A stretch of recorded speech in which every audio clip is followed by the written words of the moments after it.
from Tremont Island, a quiet little place where I lived with my parents and sister.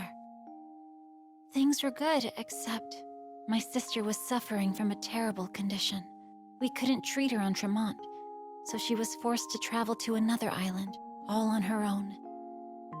Back then, skyfaring wasn't nearly the safe bet that it is today, so I wasn't sure if she'd even make it there, let alone receive treatment.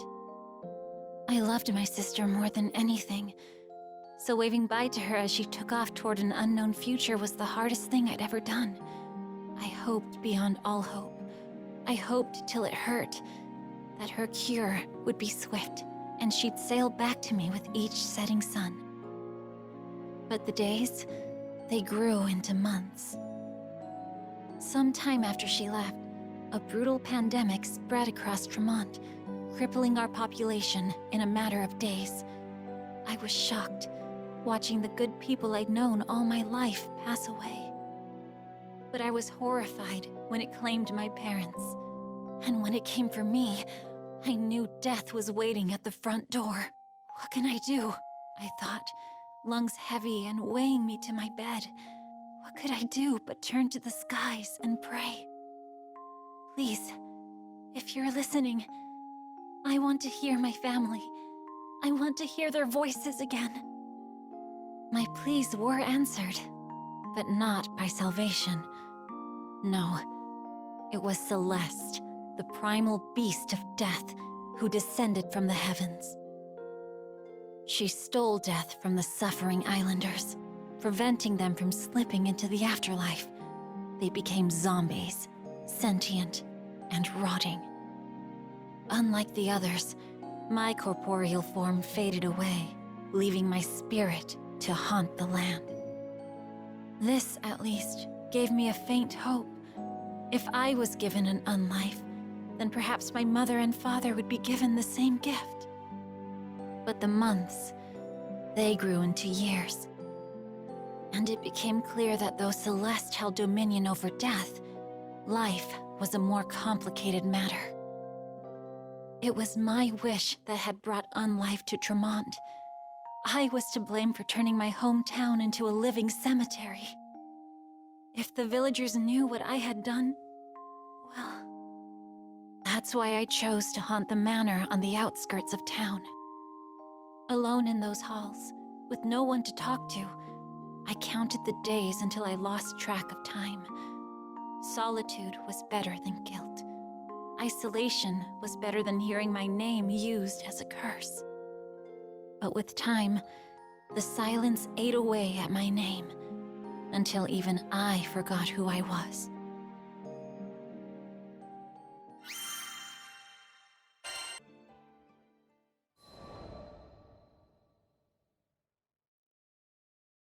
It's true that there weren't people around the manor, but I did discover a few ghost animals floating about.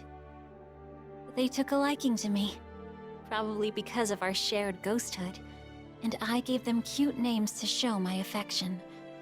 Beppo, Gigi, Fuji, and Nicola. Before I knew it, my lonesome days became a little less gray, if not less repetitive.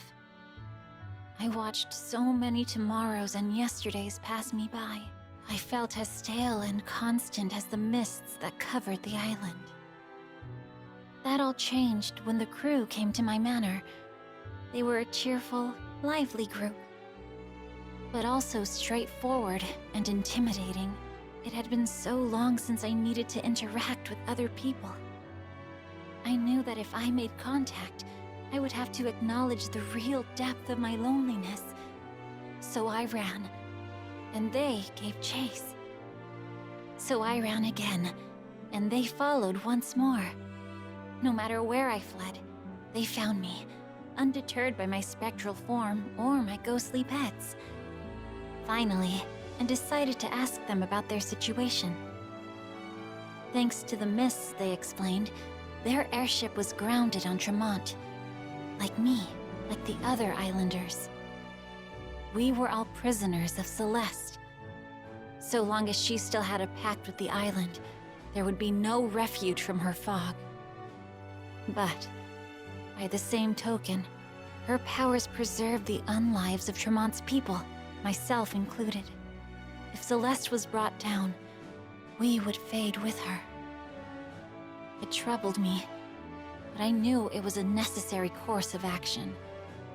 I had only one thing to accomplish before confronting the primal beast of death.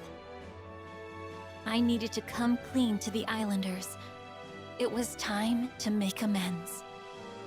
Had it not been for the arrival of the captain and the crew, I would never have found the strength to make that decision. I marched straight to the village, took a deep breath, and explained to the people how I doomed everyone. But to my surprise, they looked upon me with sympathy and warmth.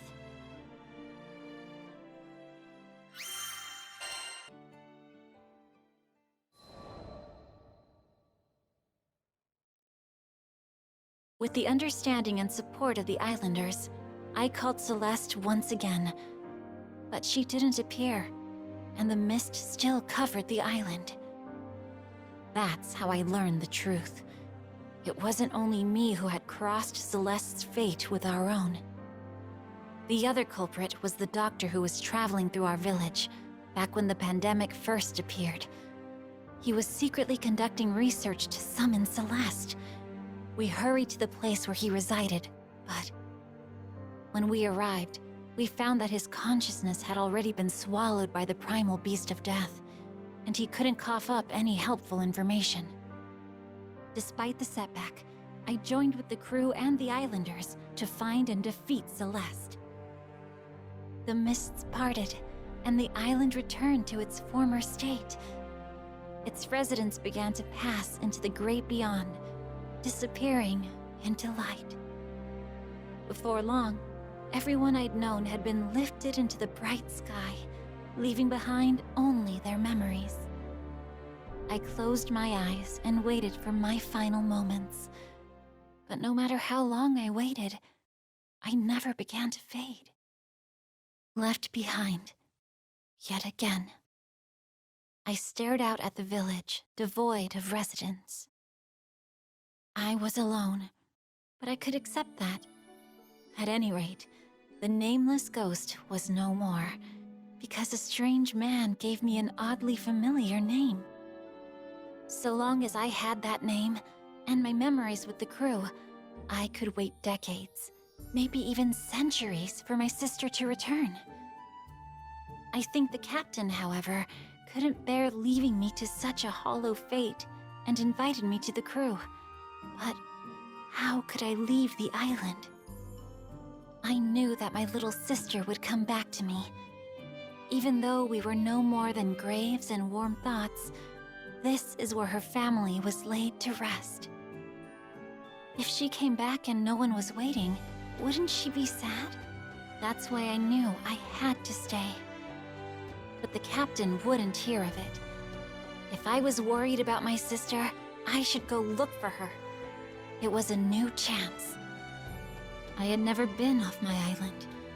I had never even considered the option. But I knew I could.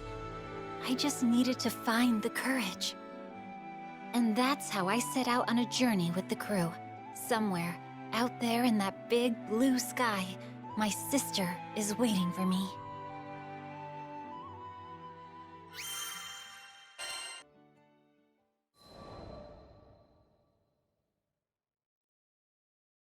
One day, I was out shopping in Seed Hollow Central Plaza when I saw a woman with kind eyes sitting on a bench.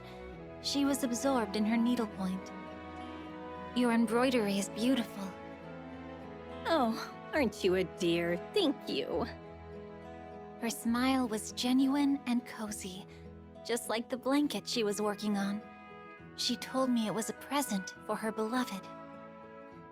I've never seen anyone so outside before. She giggled. "Really? I'm hoping some of this cheerful sunlight works its way into the fiber." Her name was Melfira, and she invited me to have a seat beside her. Admittedly, the weather was beautiful, the kind that made you appreciate being alive. Or, well, unalive. There was a long, thin trail of white dividing the sky, The aftermath of an unfortunate cloud that had been pierced by a wayfaring airship. How fragile those clouds. How fragile our journeys. I glanced back at Malfira, who looked to be making diligent progress. A familiar memory crept to mind, of a time when I begged my mother to sew new stuffed animals for me and my sister. The nostalgia was comfortable, welcomed even, but I was brought back to the present when I heard a troubled sigh from beside me.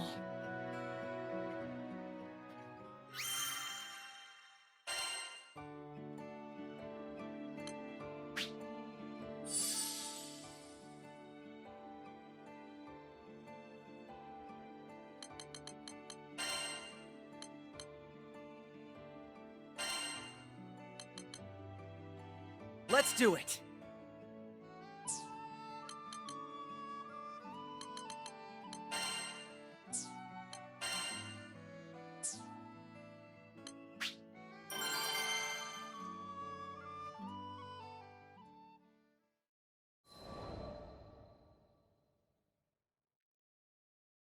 Is something wrong?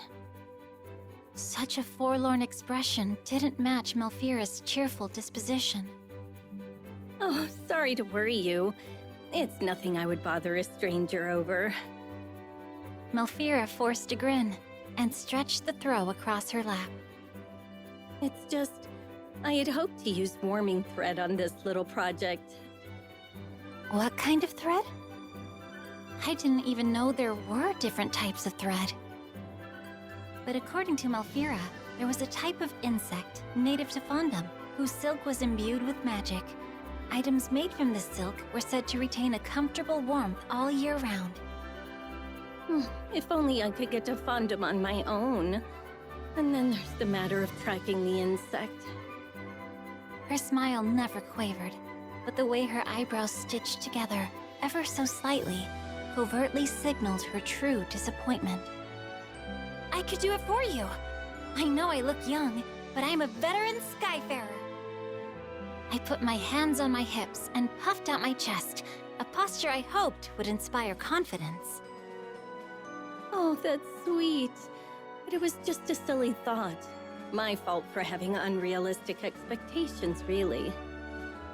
From her tone alone, I could tell the pose did not, in fact, inspire confidence. Later, after a quick discussion with the captain, we decided to head to Fondom anyway. I needed Malfira to finish her blanket. I just didn't understand why yet.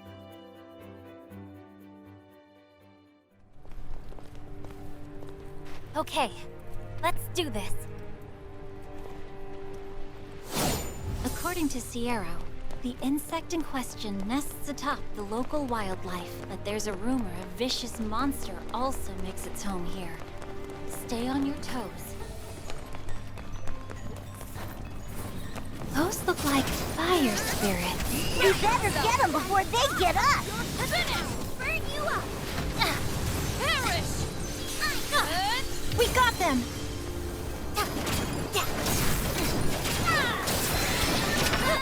What was right, sir?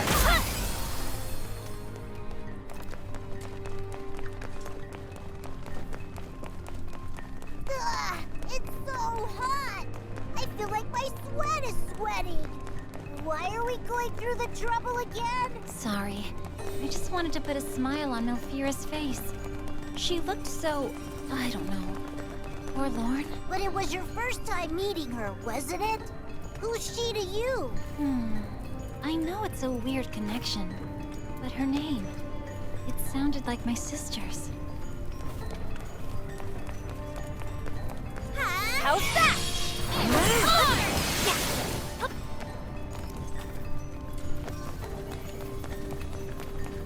Looks like someone wants to fight.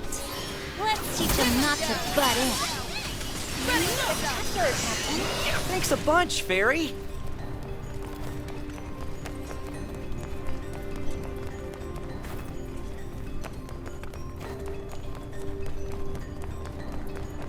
More wyverns. Momo, you bring up the rear. Will you protect me? Yes! Time to shine! Yeah! The fun's just getting started. Well said. Okay, got We ya. can handle that.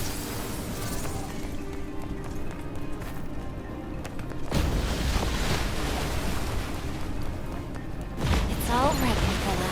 We'll protect you from the mean monsters. Slash and bash! Beppo, down, boys. You can't play so close to the magma. What if you fall in? Feel the buzz! One more.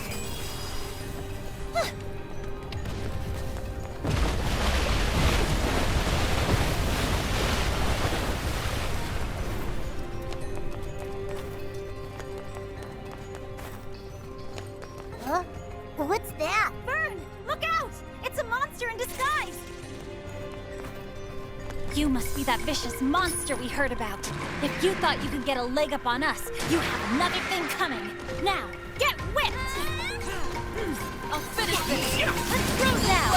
The fun begins! Finish! Show up! They're furious! Be careful! Beppo, take the puck! One more.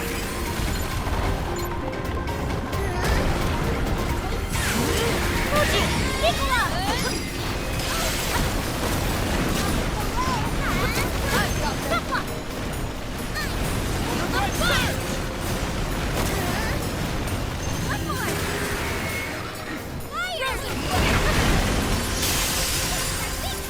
Understood!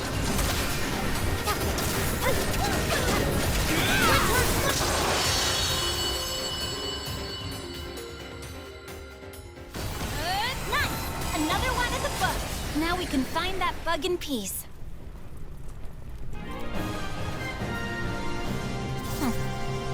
You're kidding. It's over already?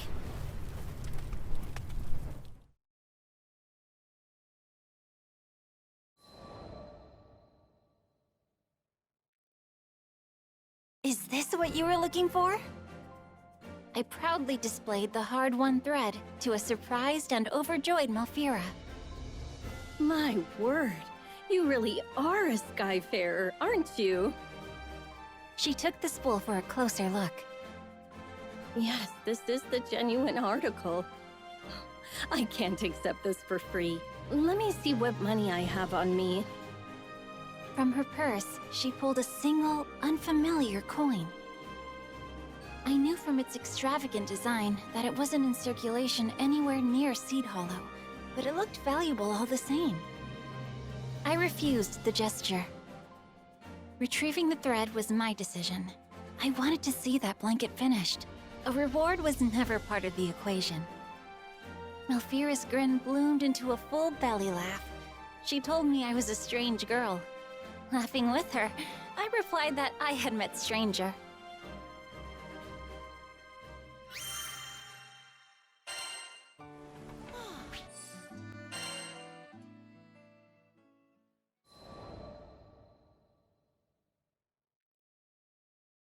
We made another pit stop in Seed Hollow, which gave me the chance to check up on Malfira and her progress with the blanket.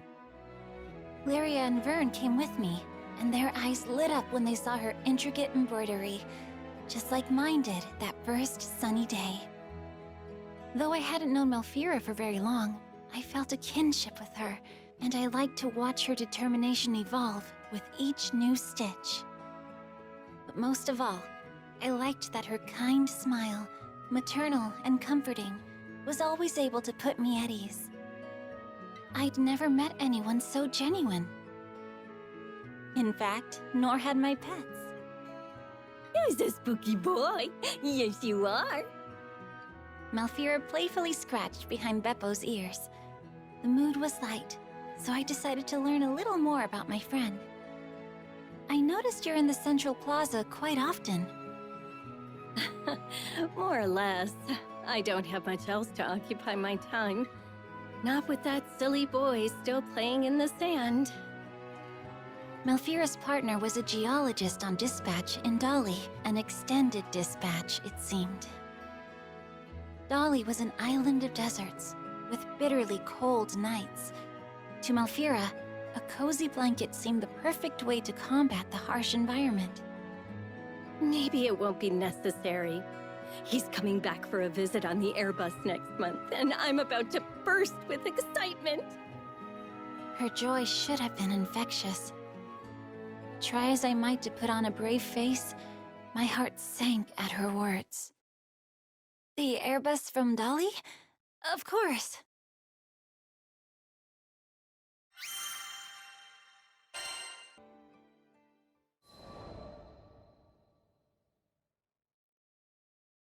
During the next month's visit, Malfira looked more downtrodden than I had ever seen. Vern expressed his distress before I could vocalize my own. Holy spools, lady! You look like you've been up all night. You feeling okay? Malfira meekly raised her head, barely affording him a grin. My love, he didn't come back to me. It took me a moment to find a response. I'm sure... I bet he'll find a way to return next month. She had already been waiting an eternity for him. What comfort were my words?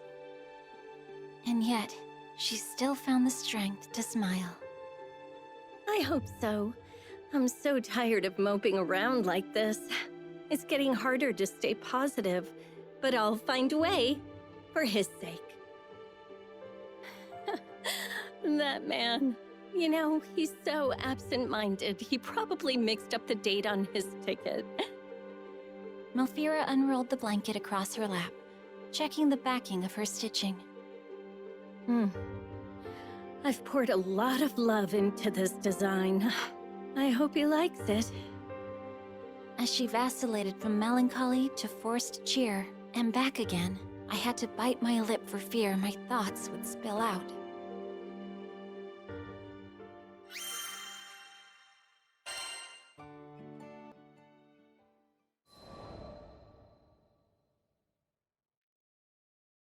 One month passed, and still no word from Malfira's beloved.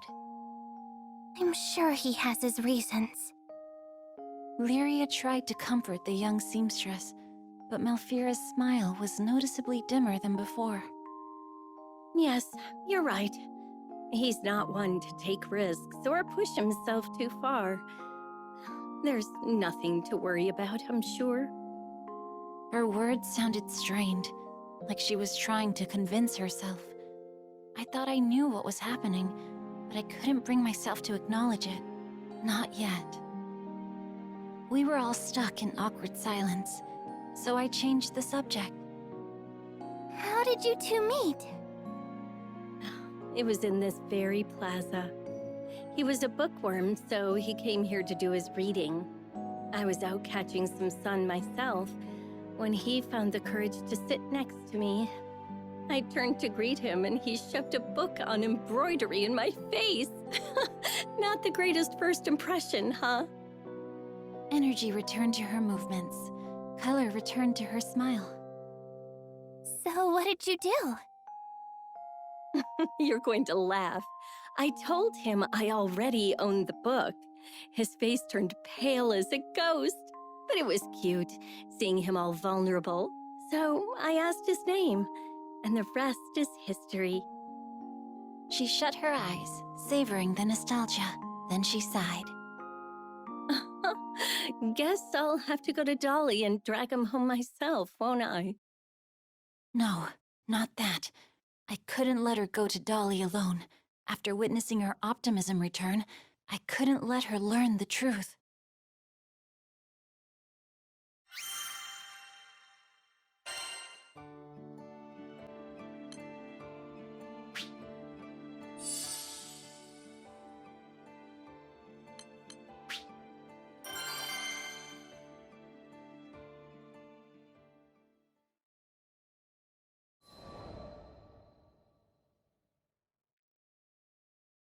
No, you should stay here.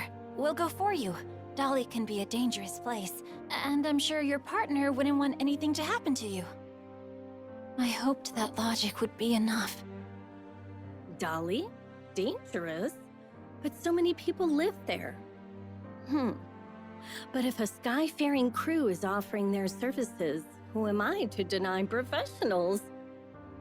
Vern scrunched his face in confusion. Lots of people? What are you talking about? Dolly's basically a giant sand...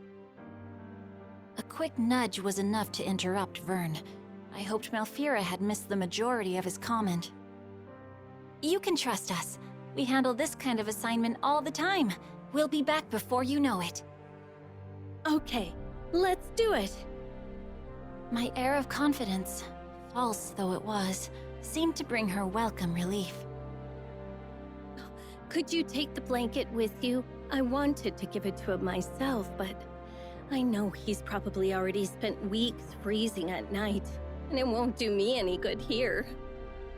She pushed a soft bundle into my hands.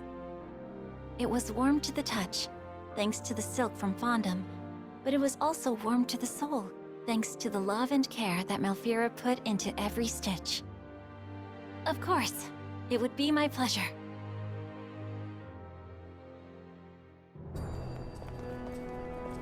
All pets on deck. According to Malfira's map, the excavation was near the central ruins. You sure you want to trust that dusty old thing? Point taken. But we can at least get a sense for the lay of the land. Now let's go. This place is crawling with monsters. Stay on your toes, everyone. Hot enough for you? Oh, you're in for it. Oh, I got the ammo to Meet spare. your end! Hit them down!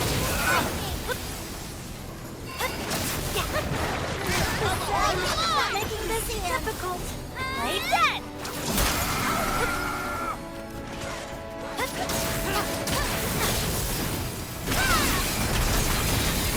The sand's making this difficult. How's that? Now! Sit down!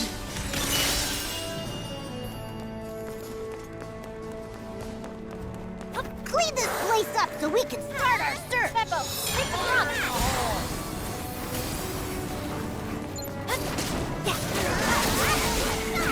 Feel the fight! Here comes the big one. It's go time! Want They're in my sight. keep your wits about you. Gotcha. Right. I won't lose focus. Go. Been sick. Could have gone better. Heal! Hey, doesn't look like anything's here. Maybe we'll find something back at the western campsite. Worth a look.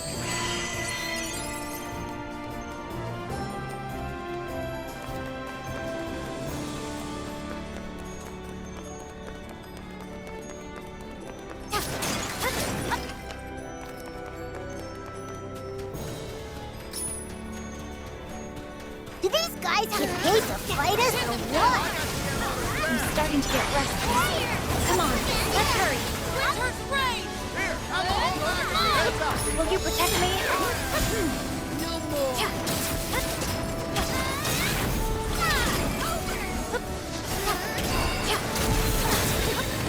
Prepare yourself!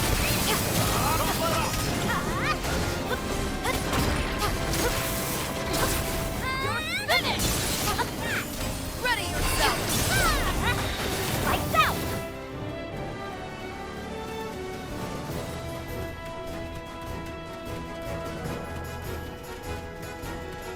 This place feels right somehow.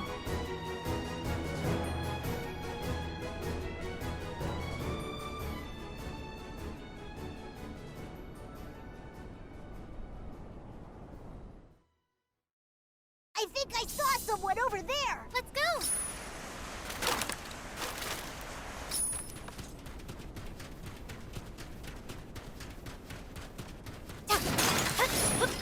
Where'd that dude from before go? I think I know.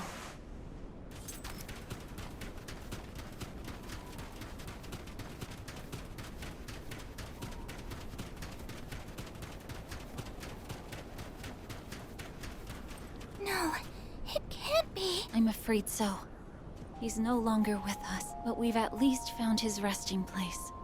That's some comfort.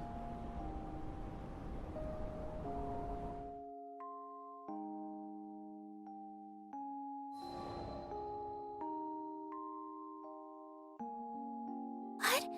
No, that's impossible. We all stood before a grave. created 15 years ago in the wake of a terrible calamity. Carved on the back were the names of the deceased. And there, in the middle of them all, was the name of Malfira's beloved. I wrapped the blanket around the stone, tying it securely so the harsh desert environs wouldn't steal it, like it stole the lives of these scholars. Maybe it would at least keep their memory warm. Malfira put her heart and soul into this blanket. Take care of it, okay?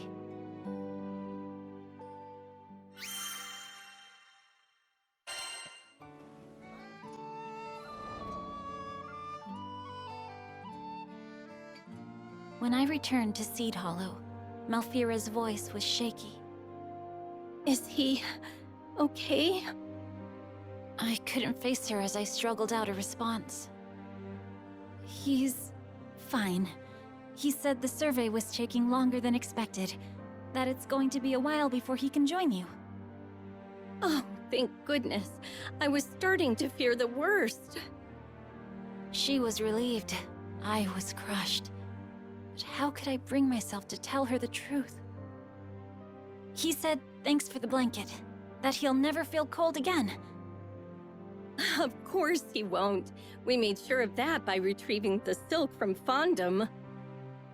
Malfira's joy was contagious, but I still had to force myself to smile. I'm not sure if my act was convincing, but I knew, more than anything, that I didn't want to show her how sad I truly was. When her own grin softened, I knew my ruse had failed. If anything, my glaring lies had only cast a light on the truth she'd buried deep in her mind. Oh, I can't thank you enough for delivering the blanket. I knew I couldn't rest until it was safely in his arms. It clicked. Malfira knew what she was. She knew what I was. Hearing the sorrow evaporate entirely from her voice confirmed it. But now nothing bound her to the world, and she began to fade, like mist in the morning light. I watched, tears in my eyes, as the contours of her form blurred into abstraction. Somewhere deep down, I knew I had died. It was the day he left for Dolly. I'm not sure what happened, but I just had to wait for him, hoping he would come sit next to me one more time. I've held on to that hope for what seems like an eternity. Malfira, I'm sorry. I feel like I lied to you. Oh, hush now. I bent the truth too, didn't I? I was glad for your company. Happy to have someone to chat with.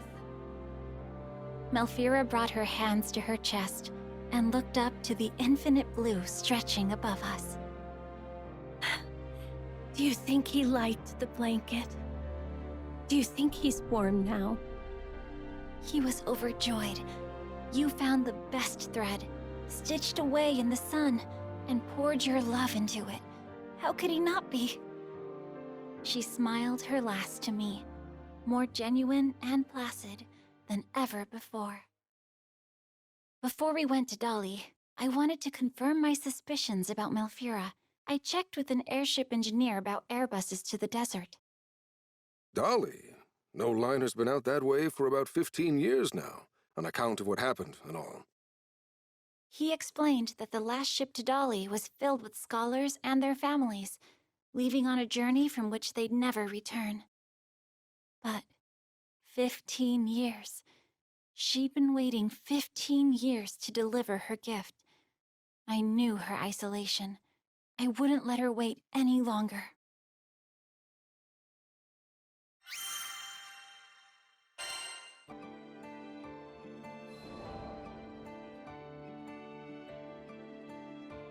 Before I was ready to part ways with Malfira for good, I decided I needed to build a new grave for her and her beloved in Dolly.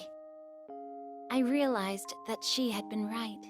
With both sand and chill nipping at your skin, the desert nights really were cold and unfriendly. Wrapping the blanket around the new gravestone, I looked up at the full moon and saw 2 shooting stars falling through the night sky like tears down a cheek. And I knew, despite the chill, this was the perfect resting place. I turned to my pets. It's okay now. They'll never be apart again.